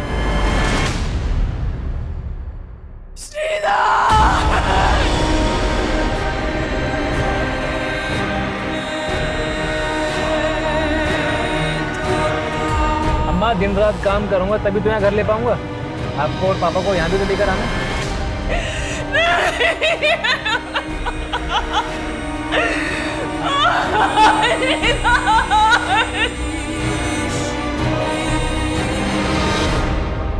अनिंदिता जी, हमें आपके बेटे श्रीधर की लाश एक गाड़ी में मिली।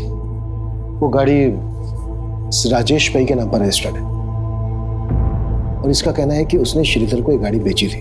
आपको जानती है इस बारे में? श्रीधर बोल तो रहा था कि वो गाड़ी खरीदने वाला था, लेकिन वो तो नई गाड़ी खरीदना चाहता था। श्रीधर के रूममेट्स निमेश और सार्थक का कहना है कि उसी गाड़ी में 5 दिन पहले श्रीधर अपने गांव के लिए निकला था, आपसे मिलने आ रहा था। आप जानती थी इस बारे में? नहीं सर। श्रीधर के रूममेट्स झूठ क्यों बोलेंगे? उनके साथ उसका कोई इशू था? पता नहीं सर, श्रीधर मुझे कुछ बताता ही नहीं था। श्रीधर की मां का बयान पुलिस को यह सोचने पर मजबूर कर रहा था कि श्रीधर के रूममेट्स ने पुलिस से झूठ बोला होगा। वहीं राजेश भाई पुलिस की रडार पर था। श्रीधर के आस पड़ोस, ऑफिस, हर जगह श्रीधर से जुड़ी इंफॉर्मेशन निकाली जाने लगी, पर इस केस के कई ऐसे पहलू थे जो अभी तक अनछुए थे। सर, मैं मानता हूँ कि मेरी और श्रीधर में अनबन थी, पर इसका मतलब ये तो नहीं कि मैं उसको कोई नुकसान पहुंचाऊंगा। तो झूठ क्यों बोला हमसे कि उस रात श्रीधर अपने गांव गया था? सर, वो तो सार्थक ने बोला था मुझे, और मेरी इस बारे में श्रीधर से कोई बात ही नहीं। सार्थक क्यों झूठ बोलेगा? सर, मैं झूठ नहीं बोल रहा हूँ। श्रीधर मुझसे यही कह के गया था कि वो अपने गाँव जा रहा है। अबे श्रीधर का मर्डर हुआ है, मर्डर। अभी इसमें तेरा क्या हाथ है वो बोल। सर, इसमें मेरा कोई हाथ नहीं। आप बेकार में मुझ पे शक कर रहे हैं। श्रीधर और निमेश की आपस में नहीं बनती थी, क्योंकि कुछ समय पहले श्रीधर ने निमेश के बाल भी उड़ा दिए थे। क्या श्रीधर ने निमेश के बाल उड़ा दिए थे? हाँ सर, क्योंकि निमेश ने श्रीधर की टी-शर्ट फाड़ी थी। ओह शिट, मेरा बाल! निमेश, क्या हुआ? बाल उड़ गए हैं उसके। मतलब?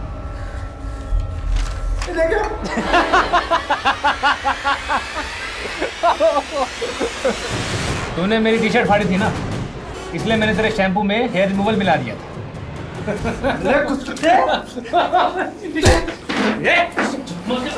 दोनों क्या कर रहे हो? निमेश, छोड़ दे। सर, उस दिन के बाद से निमेश बात बात पे बोलता था कि वो श्रीधर से ऐसा बदला लेगा कि वो कभी नहीं भूलेगा। सर, वो तो मैंने गुस्से में बोल दिया था, और इसका मतलब ये थोड़ी है कि मैं उसको मारूंगा। ये सार्थक घुमा रहा है आपको सर, और मैं अब दावे के साथ कह सकता हूँ कि श्रीधर गांव गया ही नहीं होगा। सार्थक ने किया कुछ ना कुछ। अच्छा, वजह क्यों करेगा सार्थक ऐसा? क्योंकि श्रीधर ने सार्थक से उसकी गर्लफ्रेंड छीन ली थी। कौन गर्लफ्रेंड? दृष्टि।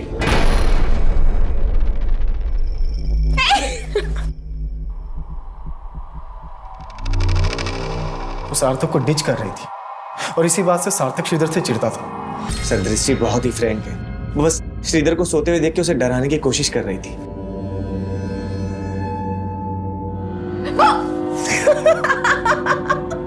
डर गए ना तुम?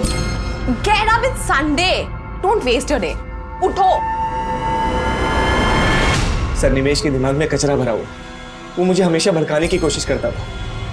मुझे जितना ट्रस्ट दृष्टि पे था उतना ही श्रीधर पे। सर, आपको यकीन नहीं होता तो आप दृष्टि से पूछ लीजिए।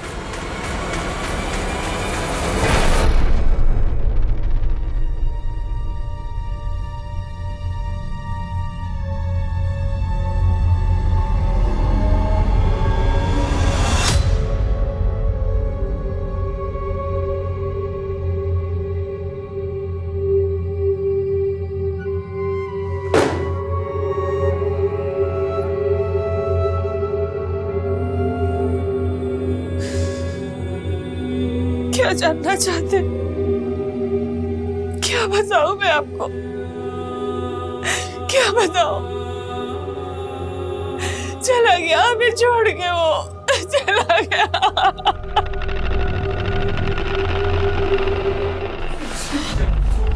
तो इतने दिनों से तुम मुझे फॉलो कर रहे थे और मुझे लग रहा था कि कोई और मुझे स्टॉक कर रहा है, मेरा पीछा कर रहा है, मुझे तरह तरह के मैसेजेस भेज के मुझे परेशान कर रहा है, लेकिन ये सब तुम कर रहे थे।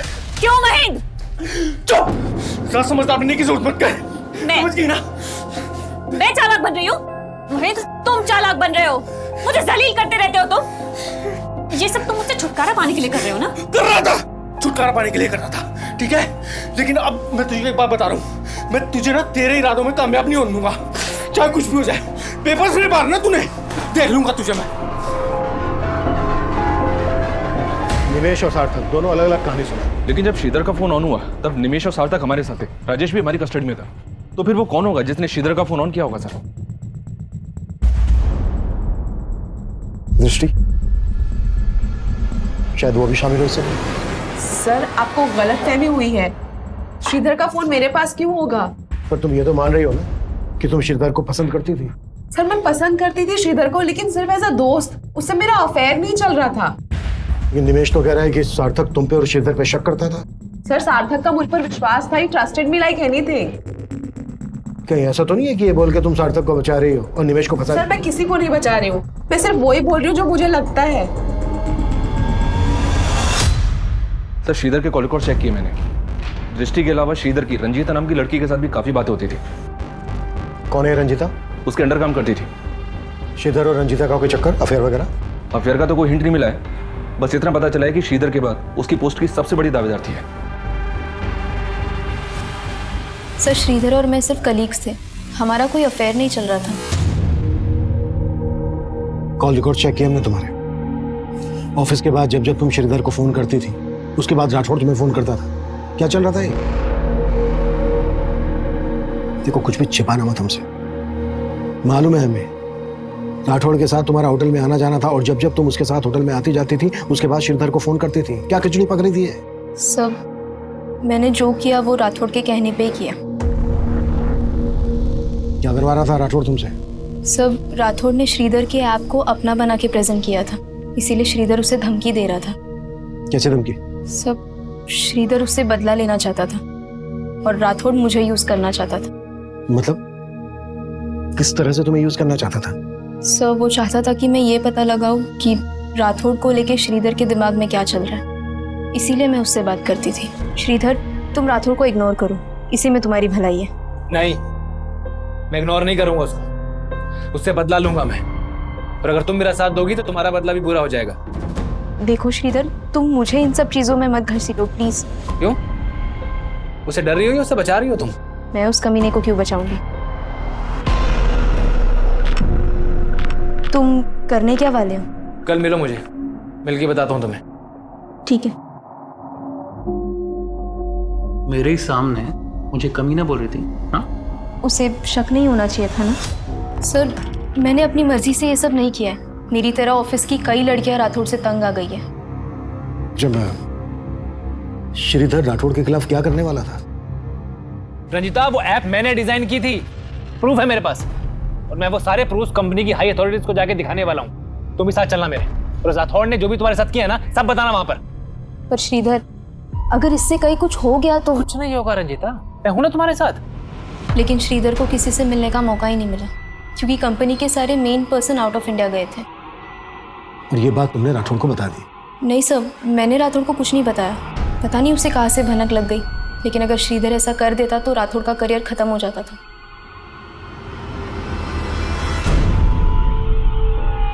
गाइस, ये रंजीता अभी तक आई क्यों नहीं है?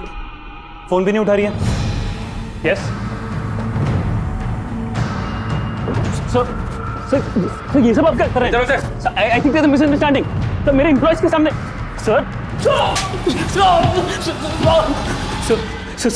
सर मानता हूं कि मैंने श्रीधर के आपको अपना बना के प्रेजेंट किया था, लेकिन मैंने उसको मर्डर नहीं किया सर। सिर्फ श्रीधर ही नहीं, रंजीता और ऑफिस की और भी लड़कियों को ब्लैकमेल कर रहा था तू। श्रीधर तेरी पोल खोलने वाला था तो खत्म कर दिया उसको? नहीं सर, सच में सर, मैंने ऐसे कुछ नहीं किया सर। ऐसा नहीं निकलेगा है। कुटास! राजेश, निमेश, सार्थक, दृष्टि और रंजीता के बाद राठौड़ भी एक प्राइम सस्पेक्ट था, लेकिन श्रीधर का फोन बार बार ऑन करने वाला कौन होगा? फिलहाल इसका पता नहीं लग पाया था, लेकिन पुलिस को लग रहा था कि ये सब कुछ उन्हें असल मुजरिम से भटकाने की कोई चाल है। पुलिस इस केस को नतीजा देने के लिए श्रीधर से जुड़ी बारीक से बारीक बात पता कर रही थी। लाश पर मिले शॉपिंग बैग से भी कोई क्लू नहीं मिल रहा था, और यह भी पता नहीं चल पा रहा था कि वो डक्ट टेप्स किसने और कहां से खरीदी होंगी। पुलिस को हत्या का मोटिव समझ में ही नहीं आ रहा था, और इस केस की अगली जानकारी इसे और उलझा देने वाली थी। सर, श्रीधर का जिस तरह से मर्डर हुआ,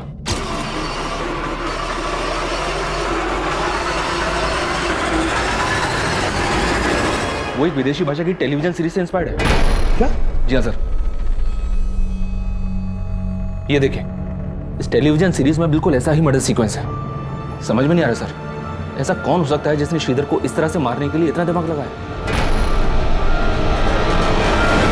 उनके बीच चाहे जितने भी हो फासले, वो मिल ही जाते हैं जो एक दूसरे का नसीब होते हैं। इसीलिए मुझसे भागो मत, करीब आ जाओ ये फासले मिटाने के लिए।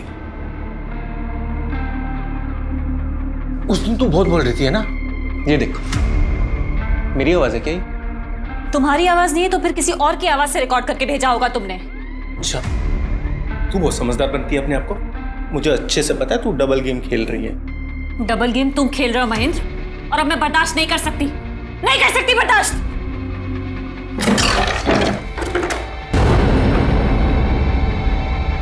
क्या है ये? देविका, देविका छुटकारा चाहिए ना तुम्हें मुझसे?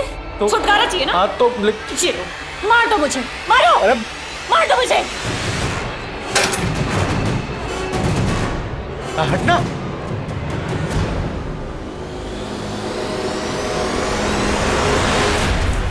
सर मैंने नहीं देखी है वो टेलीविजन सीरीज। हाँ, वो सार्थक को ये फॉरेन लैंग्वेज की फिल्म देखने का बड़ा शौक है। खुद को बचाने के लिए बार बार सार्थक का नाम ले रहा है। ये राजेश भी मिला है ना तेरे साथ, और विलास भी। विलास से तूने और राजेश ने मिलवाया था ना श्रीधर को। मैं बताता हूँ सर, मैं बताता हूँ सर, श्रीधर को घर खरीदने के पैसे की जरूरत थी। निमेश के कहने पर मैंने उसको विलास से मिलवाया था सर। विलास ने श्रीधर को 10 लाख रुपए ब्याज पे दिए थे। हाँ सर, लेकिन वो चुका नहीं पा रहा था। उसके बाद विलास ने उसके साथ क्या किया सर, मुझे नहीं पता सर।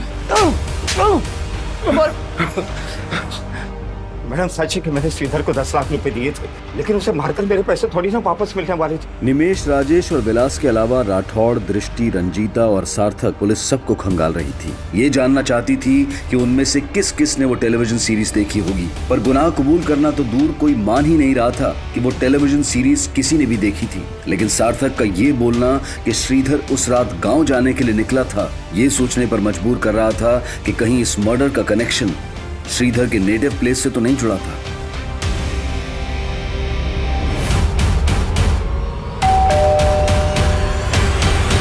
श्रीधर के दोस्तों ने आपसे झूठ कहा है, तो अगर यहाँ आता तो हमें बताता जरूर।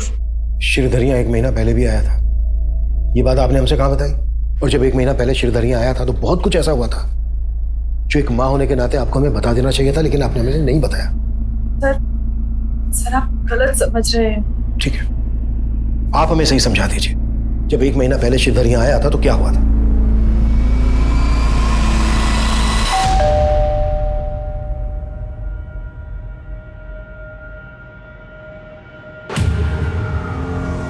पापा, मैंने आपको कितनी बार समझाया कि आप चाचा पे भरोसा मत कीजिए। आप है कि समझने को तैयार नहीं है? बेटा, तुम्हारे चाचा का घर गिरवी रखा हुआ है और उन्हें अपनी बेटी की शादी भी करवानी है। ऐसे में अगर हम उनकी मदद नहीं करेंगे तो कौन करेगा? अम्मा, वो अपनी खुद की जमीन तो जुए और दारू में गवा चुके हैं, तो वो पापा की जमीन के पीछे पड़े। वो कुछ भी बोल के जाते हैं, पापा भरोसा कर लेते हैं। लेकिन इस बार मैं चाचा को समझा के जाऊंगा कि वो आप दोनों से दूर रहे बस। श्रीधर शुरू से ही अपने चाचा को नहीं पसंद करता था, और उस दिन भी उन दोनों में झगड़ा हुआ था। तो भी आपको श्रीधर के चाचा पे शक नहीं है? नहीं सर, वो ऐसा नहीं कर सकते।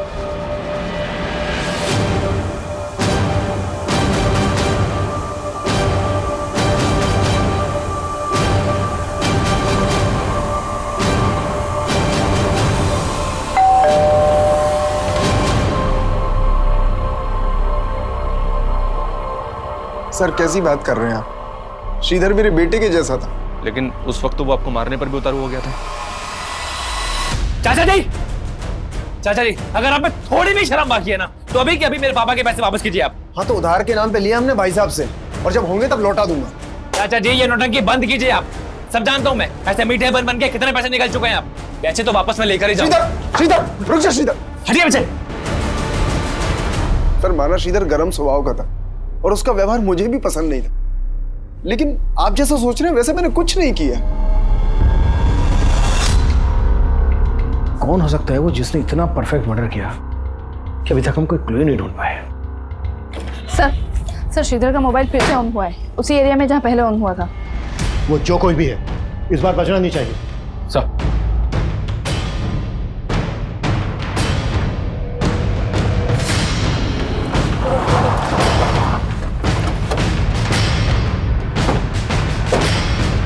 यही एरिया शो हो रहा है जहाँ श्रीधर का फोन एक्टिवेट है। ए बेटा इधर आ।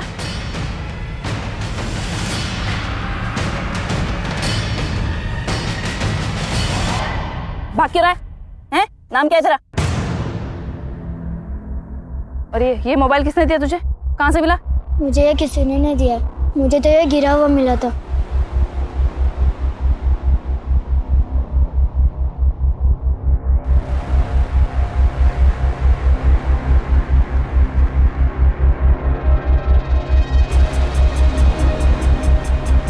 इस मोबाइल के साथ एक लैपटॉप भी वहाँ पड़ा था।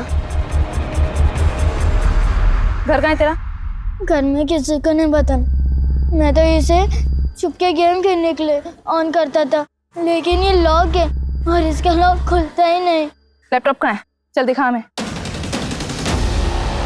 सर जिस एरिया से उस बच्चे को श्रीधर का लैपटॉप और मोबाइल मिला था, उसी एरिया से श्रीधर की लाश मिली थी। हो सकता है वो बच्चा किसी के कहने पे झूठ बोल रहा। नहीं सर, फिलहाल ऐसा कुछ मिला नहीं, लेकिन मैं चेक कर रही हूँ। श्रीधर के लैपटॉप और मोबाइल में कुछ मिला? लैपटॉप तो चेक हो रहा है सर, लेकिन मोबाइल में कुछ मिला है। ये देखिए, मोबाइल की होम स्क्रीन पे एक लड़की का फोटो है। मोबाइल में एक मैसेजिंग और कॉलिंग ऐप भी है, जिसमें मरियम नाम से एक आईडी है, जो इस लड़की से जुड़ी हुई लग रही है। आईडी के प्रोफाइल स्टेटस में इसी लड़की का फोटो है सर। मरियम, पता करो कौन है ये लड़की।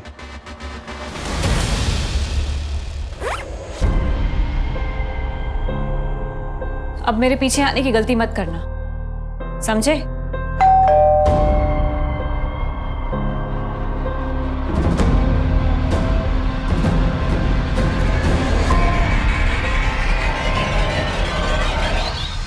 जी सर, ये मेरी आईडी नहीं है, मैं इसको यूज ही नहीं करती। लेकिन देविका, जिस कॉल सेंटर में तुम काम करती हो, वहां पर कस्टमर से बात करने के लिए तुम्हें नाम दिया गया है मरियम। मरिया नाम की आईडी है ये। फोटो है इसमें तुम्हारा, श्रीधर के फोन में भी तुम्हारा फोटो है। लेकिन सर, मैं किसी श्रीधर को नहीं जानती। हाँ, लेकिन काफी टाइम से कोई तो मुझे तरह तरह के गिफ्ट्स देके परेशान कर रहा था सर। इनफैक्ट उसने मुझे कई सारे पेन ड्राइव्स भी भेजे थे, जिसमें मेरे ही फोटोज थे सर। मैं आपको दिखाती हूँ।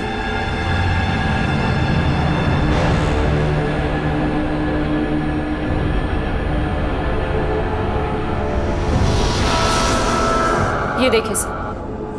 उनके बीच चाहे जितने भी हो फासले, वो मिल ही जाते हैं जो एक दूसरे का नसीब होते हैं। इसीलिए मुझसे भागो मत। सर, मैं खुद तंग आ गई थी इस सबसे। इनफैक्ट इसी वजह से मेरे और मेरे हस्बैंड के बीच में झगड़ा हो रहा था। सर ये सही बोल रहे सर, मैं इससे काफ़ी परेशान थी।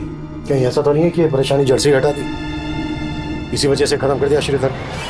सर ऐसा कुछ नहीं है, आप गलत सोच। हाँ बोलो। सर, श्रीधर के लैपटॉप में भी कुछ मिला है।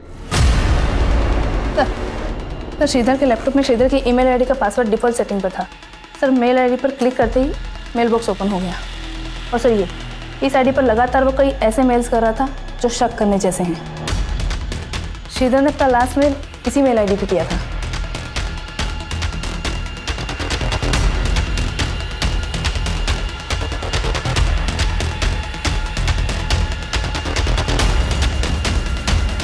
पता करो ये आईडी कौन यूज कर रहा था। जो भी आईडी यूज कर रहा था वो भी श्रीधर की मर्डर के लिए जिम्मेदार हो सकता है। तो आप है वो जिन्हें श्रीधर मेल किया करता था। तो कब से चल रहा था ये सब श्रीधर के साथ?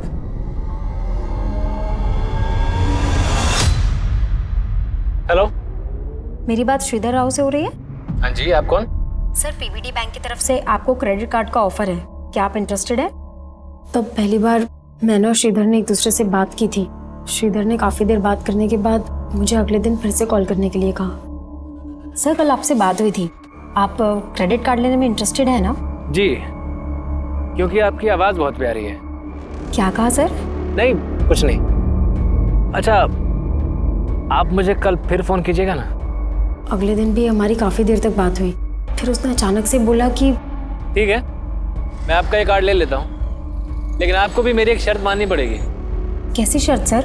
आपको मुझसे दोस्ती करनी पड़ेगी। सर, पहले तो मुझे बहुत अजीब लगा, लेकिन श्रीधर से बात करने के बाद मुझे उससे बात करना बहुत अच्छा लगने लगा। और उससे बात करने के लिए तुमने मरियम नाम की फेक आईडी बनाई? देविका तुम्हारे कॉल सेंटर में काम करती थी। श्रीधर से बात करने के लिए तुमने देविका के कॉलिंग नेम का इस्तेमाल किया, मरियम। सर, उससे अपनी असली पहचान से बात करने से डर रही थी मैं। मुझे बिल्कुल भी अंदाज़ा नहीं था कि हम दोनों एक दूसरे से बात करते करते इतना क्लोज आ जाएंगे, एक दूसरे को इतना समझने लगेंगे। हम दोनों एक दूसरे से हर बात शेयर करते थे। उसके बाद श्रीधर ने मुझे शादी के लिए प्रपोज कर दिया और मुझसे मिलने की जिद करने लगा। मरियम प्लीज मना मत करो, तुम समझ नहीं सकती हो मैं तुमसे मिलने के लिए कितना बेचैन हो रहा हूँ। मैं भी तुमसे नहीं मिल सकती हूँ। मिल नहीं सकती हो तो कम से कम अपनी फोटो तो शेयर कर सकती हो। सर, मैं बाकी लड़कियों जैसी सुंदर नहीं दिखती, इसलिए मुझे डर था कि वो मुझे देखेगा तो मुझे रिजेक्ट कर देगा, इसलिए तुमने देविका के फोटोज को भेज दिया।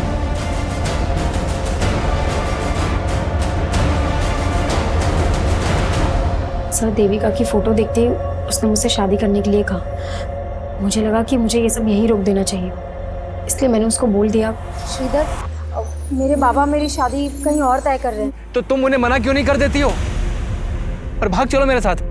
देखो मैं तुम्हें पाने के लिए कुछ भी कर सकता हूँ। तो मैंने उसका फ़ोन कट कर दिया और कभी उससे बात नहीं की, लेकिन वो लगातार मुझे ईमेल्स भेजता रहा। फिर भी मैंने उसकी ईमेल्स का कुछ रिप्लाई नहीं किया, लेकिन उसने हमारे कॉल सेंटर का पता लगा लिया था और वो देविका को अपनी मरियम समझकर वो सारी चीजें भेजने लगा। ये क्या है? अरे कौन? मेरी गलती की वजह से देविका की मैरिड लाइफ में बहुत डिस्टर्बेंस क्रिएट हो गई। उसका हस्बैंड उस पर शक करने लगा, यहाँ तक कि वो मुझसे और हमारे बाकी कलीग से इनडायरेक्टली आके पूछताछ करने लगा उसका कहीं और अफेयर है। ये कहानी बंद करो जाकर से, सीधा सीधे मुद्दे पे आओ। श्रीधर से अपनी बातचीत बढ़ाने के पीछे तुम्हारा असल मकसद क्या था? सब मेरा कोई गलत मकसद नहीं था, मेरा बस ये रूप, यही मेरी बदनसीबी है। लेकिन मुझे नहीं पता था कि उसको अवॉइड करने के बाद वो इतना बड़ा स्टेप ले लेगा।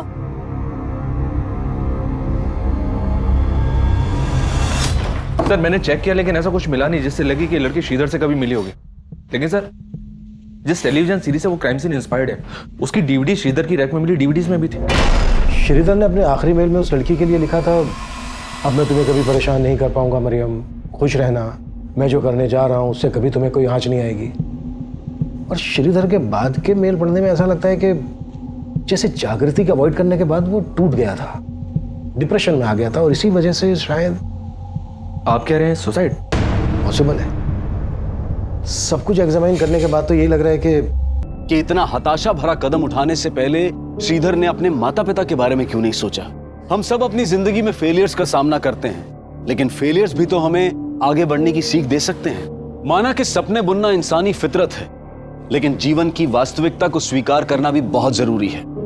सच्चाई से भागने की बजाय उससे लड़कर ही हमारा संघर्ष सफल हो सकता है। अब मैं अनूप सोनी आपसे विदा लेता हूं, फिर मुलाकात होगी क्राइम पेट्रोल सतर्क के ब्लैक हेडलाइंस अध्याय में एक और नए केस के साथ।